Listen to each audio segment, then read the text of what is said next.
Last lecture में हमने plane mirror के बारे में डिस्कशन किया था। किसके बारे में डिस्कशन किया था? प्लेन मिरर के बारे में डिस्कशन किया था। यहाँ पर मैं एक आपको कॉन्सेप्ट बता देता हूँ जो कि आप हमेशा याद रखिएगा ताकि डायरेक्ट आपके न्यूमेरिकल क्वेश्चंस बन जाएंगे।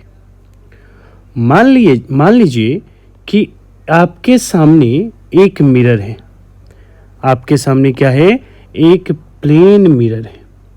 इसको मैं पॉलिश कर देता हूं एक सरफेस से।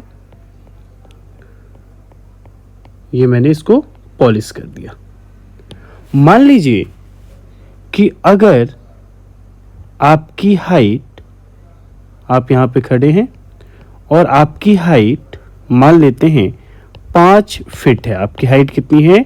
5 फीट है। और आपसे बोला जाए कि आपके सामने एक मिरर लगी हुई है।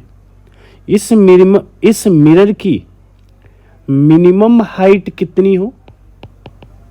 मिनिमम हाइट कितनी हो ताकि आपकी जो हाइट है, यानी कि आपकी जो ऑब्जेक्ट है, जो भी ऑब्जेक्ट है, आप अपनी पूरी की पूरी बॉडी को इस मिरर में देख सकें। ध्यान से समझिए, ऐसा मिनिमम साइज बताना है, मिनिमम हाइट बताना है।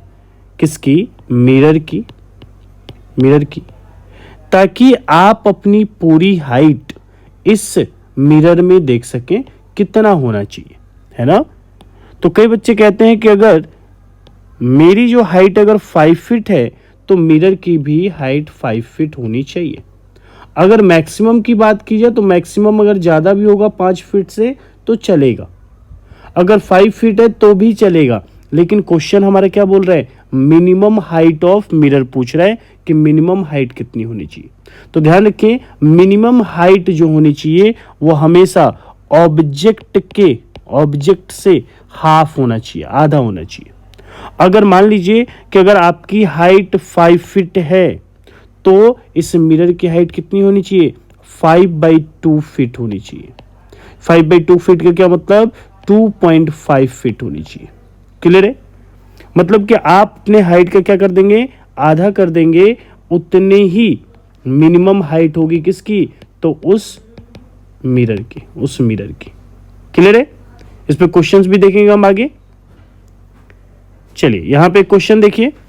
क्वेश्चन है कि a tall man of height 6 feet, एक टॉल इंसान है जिसकी हाइट कितनी है? 6 फीट है, wants to see his full image, the required minimum length of the mirror will be। जो अभी मैंने बताया सेम उस पे आ गया। तो हाइट कितनी गिवन है? 6 फीट गिवन है। आप उसको 2 से डिवाइड कर दो। कितना निकल करके आ गया? 3 फीट निकल करके आ गया। कितना गया? 3 फीट। Option second. ठीक है, जितनी हाइट दे रखी हो उसको बस हाफ कर देना है, उतना ही क्या होगा? मिनिमम लेंथ ऑफ मिरर होगा। Minimum length of mirror. चलिए नेक्स्ट क्वेश्चन देखते हैं। A plane mirror approaches a stationary person with acceleration of 10 metre per second square, the acceleration of his image as seen by the person will be. Question में बोल रहा है कि एक stationery person है। Stationery का मतलब एट रेस्ट, जो कि रुका हुआ है, जिसकी acceleration, a plane mirror approaches a stationary object. अब देखो ये जो प्लेन मिरर है, प्लेन मिरर एक्सेलरेट कर रहा है कितने से एक्सेलरेट कर रहा है? 10 मीटर पर सेकेंड स्क्वायर के, है ना। 10 मीटर पर सेकेंड स्क्वायर से एक्सेलरेट कर रहा है। The acceleration of his image, अब उसका इमेज भी क्या करेगा? एक्सेलरेट करेगा। जिसको पर्सन देख रहा है तो उसको किस स्पीड से दिखेगा? मैंने आपको बताया था कि अगर एक मिरर है और अगर कोई ऑब्जेक्ट स्टेशनरी पर रखा गया है, अगर कोई ऑब्जेक्ट रखा गया है कोई, तो इसकी इमेज भी फॉर्म्ड होगी। और अगर इस मिरर को ऑब्जेक्ट की तरफ v स्पीड से लाओगे तो ये जो ऑब्जेक्ट है, जो जिसकी मिरर इमेज बनी है, यानी कि ये जो इमेज है, इसकी जो स्पीड दिख रही थी वो कितनी दिख रही थी? डबल दिख रही थी, 2v। तो यहां पर भी सेम कॉन्सेप्ट लगाओ कि अगर 10 metre per second square accelerate कर रहा है तो उस पर्सन को जब वो देखेगा, अपने इमेज को देखेगा, तो कितने से एक्सेलरेट होता हुआ दिखेगा? 20 से दिखेगा। कितने से दिखेगा? 20 मीटर पर सेकेंड स्क्वायर से। क्यों? क्योंकि 10 मीटर पर सेकेंड स्क्वायर तो एक्सेलरेशन दिया हुआ है, जस्ट उसका डबल कर दो, तो 2 × 10 कितना हो गया? 20 metre per second square. 20 metre per second square. चलो यहां देखते हैं नेक्स्ट क्वेश्चन। बोल रहा है image formed by a plane mirror is, plane mirror से बनने वाला इमेज कैसा होगा? क्वेश्चन ऑप्शन है आपके real image, virtual image, depends on the nature of the object and none of this. अब यहां देखो, एक चीज तो आपको पता है कि जो प्लेन मिरर होता है, प्लेन मिरर में जो इमेज बनता है वो हमेशा और हमेशा कैसा बनता है? वर्चुअल बनता है। कैसा बनता है? वर्चुअल। और साथ में क्या बनता है? इरेक्ट बनता है। वर्चुअल और इरेक्ट बनता है। और कैसा बनता है? सेम साइज का बनता है। कैसा बनता है? सेम साइज का। यानी कि इसका आंसर क्या हो जाएगा? वर्चुअल इमेज का फॉर्मेशन होगा, है ना? कैसा बनेगा? Virtual, virtual image. नेक्स्ट देखते हैं question. A light ray approaches a mirror at an angle of incidence of 25 degree. What is the angle of reflection? Question में बोल रहे हैं कि हमारे पास एक क्या है? हमारे पास एक मिरर है। हमारे पास क्या है? एक मिरर। इसको मैं पॉलिश कर देता हूं, ठीक है? आप भी कभी पॉलिश करना ना भूलें। अब देखिए, यहां पर एक इंसिडेंस रे आती है, ये इंसिडेंस रे आ गई। यहां पर ये एक इंसिडेंस रे आ गई। अब ये जो इंसिडेंस रे है, mirror at an angle of incidence of 25 degree, कितने का एंगल बनाता है? 25 डिग्री का। तो यहां पर सीधी सी बात है, यहां पे मुझे क्या ड्रॉ करना होगा? एक नॉर्मल, क्योंकि नॉर्मल और इंसिडेंस रे से ही क्या बनता है? तो बनता है आपका एंगल आई। क्या बनता है? एंगल आई। अब जब ये ऑब्जेक्ट है तो सीधी सी बात है, सॉरी ये रे है, तो सीधी सी बात है कि ये क्या करके गया होगा? रिफ्लेक्ट करके गया होगा। तो मैं रिफ्लेक्ट करता हूं इसको, तो ये कुछ इस तरीके से चला जाएगा रिफ्लेक्ट करके।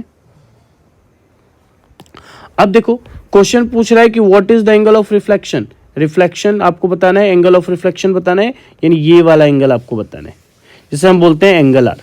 मैंने आपको पहले ही बताया था कि angle I always equal to angle R. अब क्वेश्चंस में गिवन है ऑलरेडी कि एंगल आई की जो वैल्यू है वो कितनी है? 25 डिग्री। तो एंगल आर भी कितना हो जाएगा? 25 डिग्री। बहुत ही इजी सा कॉन्सेप्ट था। चलिए नेक्स्ट क्वेश्चन देखते हैं। बोल रहा है कि लाइट रे approaches a mirror at the angle of 22 degree with the mirror surface. Mirror surface के साथ कितने का बन रहा है? 22 डिग्री का। What is the angle of reflection of this light रे? एंगल ऑफ रिफ्लेक्शन निकाल लें। सबसे पहले मैं क्या बना लेता हूं? एक मिरर बना लेता हूं कि ये मेरा मिरर है। फिर मैं इसको पॉलिश कर लेता हूं। ये पॉलिश कर लिया मैंने, ओके। अब इस पर मैंने डाला एक इंसिडेंस रे। ये इंसिडेंस रे है। यहां पे हो क्या रहा है कि इंसिडेंस रे इस मिरर सरफेस के साथ 22 डिग्री का एंगल बना रहे। इसी बात को हम लिख लेंगे कि ये जो एंगल है ये कितना है? 22 डिग्री है। कितना है? 22 डिग्री। अब क्योंकि इंसिडेंस रे है तो यहां पे मुझे क्या बनाना पड़ेगा? एक नॉर्मल बनाना पड़ेगा। तो नॉर्मल में बना लेता हूं पहले। ये नॉर्मल हो गया हमारा, ये नॉर्मल हो गया, ठीक है, ये नॉर्मल बना लिया मैंने। अब क्या होगा? ये जो लाइट रे है, ये लाइट रे क्या करेगा? रिफ्लेक्ट करेगा ऐसे। तो मैं रिफ्लेक्शन बना लेता हूं। ये रिफ्लेक्ट कर गया, ओके, ये रिफ्लेक्ट कर गया इस डायरेक्शन में। अब हमसे क्वेश्चन में पूछ रहा है कि एंगल ऑफ रिफ्लेक्शन निकालो, यानी ये वाला एंगल निकालो। अब इस वाले एंगल को निकालने के लिए सबसे पहले हमें एंगल आई निकालना होगा। एंगल आई हमें क्या करना होगा? तो फाइंड आउट करना होगा। तो सबसे पहले हम एंगल आई निकालते हैं। ये वाला एंगल जो नॉर्मल और इंसिडेंस रे से बनता है उसे हम बोलते हैं एंगल आई। एंगल आई निकालने के लिए हम क्या करेंगे? तो हम जानते हैं कि अगर ये जो नॉर्मल है, नॉर्मल इस जो मिरर है, मिरर सरफेस से एंगल कितने का बनाएगा? 90 का बनाएगा। अब 90 का बनाएगा तो यहां पर ये जो एंगल है वो कितना दिया हुआ है? 22। तो मैं क्या करूंगा? 90 में से 22 को माइनस कर दूंगा इजिली। 90 -22 डिग्री। अब 90 में से कितना माइनस करना है, 22 माइनस करना है, तो ये कितना आ जाएगा, 8 हो गया, और यहां पर ये हो जाएगा आपका यहां पे बचा 8 और 8 में से 2 गया 6, यानी 68 डिग्री। कितना आ गया, 68 डिग्री। यानी एंगल आई की जो वैल्यू आई वो कितनी आ गई, 68 डिग्री। अब एक बात आप जानते हैं कि angle I always equal to angle R. तो अगर एंगल आई आपका 68 डिग्री है तो एंगल आर भी कितना हो जाएगा, 68 डिग्री। और हमें यही फाइंड आउट करना था कि एंगल आर जो है वो कितना होगा, तो एंगल आर हो जाएगा आपका 68 डिग्री। क्लियर है? नेक्स्ट क्वेश्चन देखते हैं। क्वेश्चन में analytical is doing the plane mirror lab in physics class. She placed a pin a distance of 4.9 centimeter from a plane mirror. How far behind the mirror can the image be expected to appear? बोल रहा है कि एना जो है वो physics lab में plane mirror के साथ में एक्टिविटी एक कर रही है। उसने क्या किया कि उसने मिरर के सामने, पहले मैं मिरर बना लेता हूँ, मिरर ड्रॉ कर लेता हूँ कि ये मेरा एक मिरर है, इसको मैंने पॉलिश कर लिया एक तरफ से, ये पॉलिश कर लिया मैंने। अब बोल रहा है कि इसने क्या किया है, एना ने, ये ठीक है, एना ने क्या किया है, तो एना ने एक पिन को रखा है कितने के डिस्टेंस पे, 4.9 सेंटीमीटर के। तो मैं यहां पर एक ऑब्जेक्ट रख लेता हूं, ये ऑब्जेक्ट हो गया मेरा, इसको मैंने बोल दिया कि ये क्या है, पिन है। ये क्या है, पिन है। ये क्या है, पिन। कितने के डिस्टेंस पर रखी गई है, तो डिस्टेंस पर रखी गई है 4.9 सेंटीमीटर के। अब 4.9 सेंटीमीटर के डिस्टेंस पर रखी गई है, तो आप एक बात जानते हैं कि अगर ये इमेज है तो इसका क्या हो, सॉरी ये ऑब्जेक्ट अगर है तो इसका इमेज इधर फॉर्म्ड होगा। इधर क्या होगा, ये इमेज है आपका, इमेज है ना, पिन की ये इमेज है। अब आपको मैंने ऑलरेडी बता रखा है कि अगर कोई प्लेन मिरर है और उसके सामने अगर डी डिस्टेंस पर कोई ऑब्जेक्ट है तो उसकी इमेज भी डी डिस्टेंस पे ही बनेगी।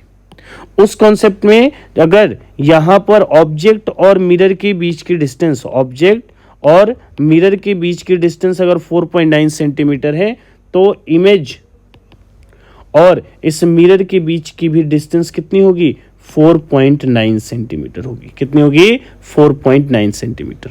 बोला कि how far behind the mirror can the image be expected to appear, मतलब कि मिरर के पीछे कितने डिस्टेंस पर अपीयर होगा, तो सीधी सी बात है कितने पे होगा, 4.9 सेंटीमीटर पर, 4.9 सेंटीमीटर पे। नेक्स्ट क्वेश्चन देखते हैं।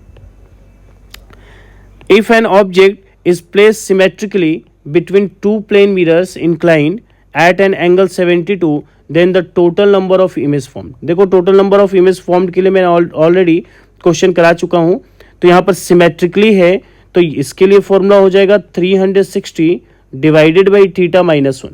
ठीक है, अब देखो 360 हो गया, थीटा हमारा कितना दिया हुआ है, 72। इसमें हम क्या करेंगे, पहले डिवाइड कर लेंगे, तो ये अगर मैं इसको कट करूं तो ये हो जाएगा मेरा 36 और 2 जा हो जाएगा ये एंड 5 है ना, 5 2 जा 10 एंड 7 5 जा 35 एंड 36। ठीक है, 5 टाइम्स में ये कटेगा एंड 5 - 1 कितना हो गया, 4। यानी नंबर ऑफ इमेज कितना निकल करके आया, ऑप्शन बी 4। फिर है A plane mirror approaches a stationary person with the acceleration 10 metre, the acceleration of the image seen by the person। ये ऑलरेडी हमने क्वेश्चंस कर रखा है कि 20 मीटर पर सेकंड से तो उसका डबल हो जाएगा कितना हो जाएगा, 10 है तो 20 हो जाएगा, 10 मीटर पर सेकंड स्क्वायर है तो इसका कितना हो जाएगा, 20 मीटर पर सेकंड स्क्वायर। अब यहाँ पर देखो, two mirrors are inclined at angle 60 degree, place symmetrically between them. अब देखो सिमेट्रिकली है, फॉर्मूला क्या रहेगा, 360 divided by theta -1, 360 divided by 60 -1, 0 0 cancel and 6, तो 6 - 1 कितना हो गया, तो इमेज हो गया 5। कितना इमेज बनेगा, 5 बनेगा। तो आई होप कि आपको ये न्यूमेरिकल समझ में आए होंगे। अगर आपको कहीं पे कोई डाउट हो तो आप कमेंट बॉक्स में जरूर बताएं।